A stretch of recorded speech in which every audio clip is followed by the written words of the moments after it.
안녕하세요. 아델라 이야기방입니다. 오늘 제목이 너무 무거운가요? 무겁게 하려 한 것이 아니고 한 줄기다 보니 요즘 돌아가시는 분들이 많아요. 제가 알고 계신 수녀님 카톡을 열면 이 글귀가 적혀 있어요. 메멘토 모리, 죽음을 기억하라, 이렇게요.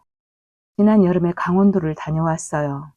작은 수녀원인데 본원은 멕시코에 있고 한국에서 3분 정도가 늘 상주하는 곳이고, 그중에 한 분이 호스피스 병원에서 근무하시는 분이 계십니다. 바쁘신 중에 주말 시간을 내어 강원도 한계령을 돌아주셨죠. 수녀님 2분과 제가 같이 차를 타고 돌면서 자연스레 죽음에 관한 이야기를 나누게 되었어요.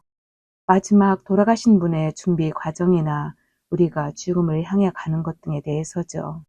그러면서 저는 죽으면 천국 정원에서 일하고 있을 거니까 그리로 놀러 오시라고 했더니, 다른 한 분의 수녀님은 과일 농장에 있을 거라 하시네요. 백말 한 피를 달라고 하여 여러 농장을 관리하고 싶다고 하셨어요. 또 한 분의 수녀님께 여쭤보았죠. 무슨 일을 하고 있을 건가요? 그러자 저는 아무것도 안 할 거예요. 저는 죽으면 바쁠 것 같아요. 마지막 과정을 도와드린 분들께 먼저 가서 저 가면 밥 해놓고 기다리라고 했어요. 그곳만 다녀도 엄청 바쁠 것 같아요. 저는 그 말에 오래 머물고 있었어요. 저는 저에게 갚을 수 있는 사람한테만 밥도 나누어 먹고 나눔도 해왔어요. 그런데 그 수녀님께서는 죽고 나서도 받으러 갈 곳이 많겠다 싶었죠. 호스피스 병원에서 혜택을 받고 죽을 수 있는 사람은 어떤 복을 지었을까요? 갑자기 오는 죽음도 있지만 오랜 병중에 있다가 혼자 집에서 외롭게 죽어가는 것보다 호스피스의 도움을 받고 죽을 수 있다는 것이 좋은 것 같은데, 시설이 부족하여 도움을 다 주지 못한다고 해요. 죽어가면서 가장 안타까운 죽음이 있는데 재산 문제가 있다고 합니다. 모으기만 하고 쓰지 못한 한이 무섭게 짓누른다고요. 저는 재산 문제가 나올 때마다 생각나는 것이 있는데, 프란치스코 제수의 지침서에 나오는 회칙 머리말에 회개하지 않는 이들이 떠오릅니다. 위에는 생략하고 언제 어디서 어떻게 사람이 죽든 보석을 할 수 있는데도 보석을 하지 않고, 회개와 보석 없이 대제 중에 죽으면 당해보지 않고는 아무도 상상할 수 없는 격렬한 고통과 시련 중에 마귀는 그의 몸에서 그의 영혼을 빼앗아 갑니다. 그리고 가지고 있다고 생각했던 모든 재능과 능력과 지식과 지혜를 빼앗깁니다. 그리고 친척들과 친구들에게 유산을 넘겨주었고, 이들은 그것을 받아 가지고 서로 나누었습니다. 그리고 나서 나중에 말했습니다. 그는 우리에게 더 많이 줄 수 있었고 더 많이 남길 수 있었던 재산을 벌지 못했으니 그의 영혼은 저주나 받아라. 나머지 또한 생략할게요.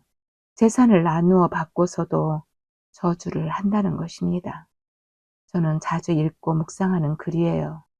마지막 죽음을 앞두고 있는 사람 앞에서 재산을 가지고 가족끼리 다투는 사람들이 있다고 해요. 아니, 인간이 어떻게 그러냐고요? 네, 인간이 그러합니다. 꽃집할 때 일입니다. 미국 장의사는 시신을 볼 기회가 없어요. 꽃을 받아놓는 방이 따로 있거든요.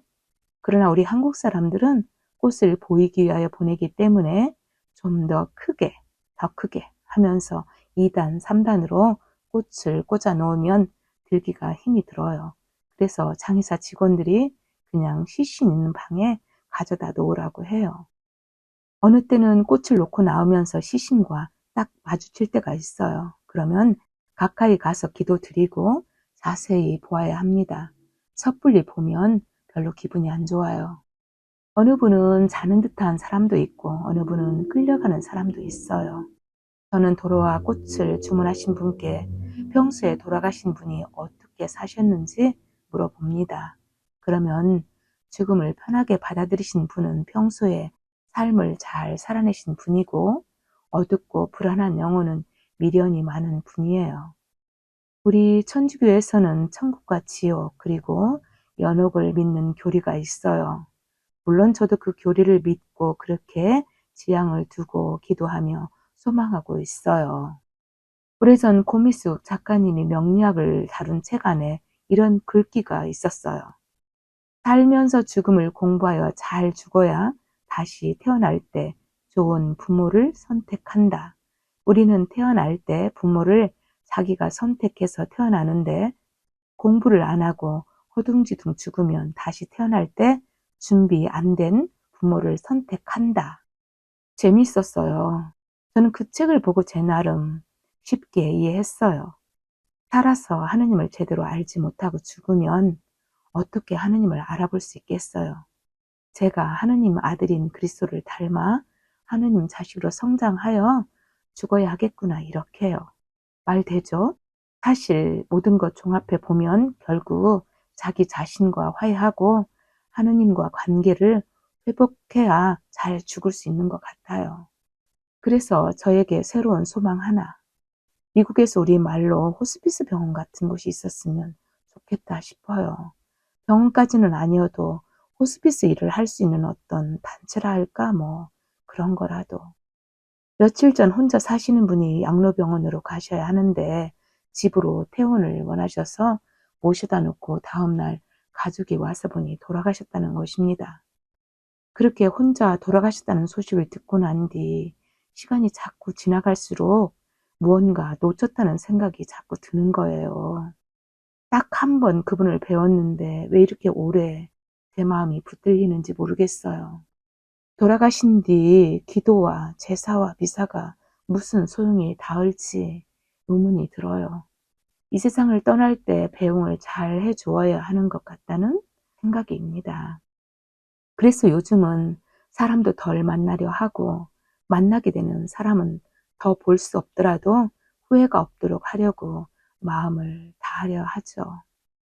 마더 데레사가 그러셨던 것처럼 지금 만나는 사람을 최선을 다하여 사랑하는 방법으로 오늘도 여기까지 준비했어요. 한 주일 동안 살아있는 것에 감사하며 잘 지내주세요. 감사합니다. 다음 월요일에 만날게요.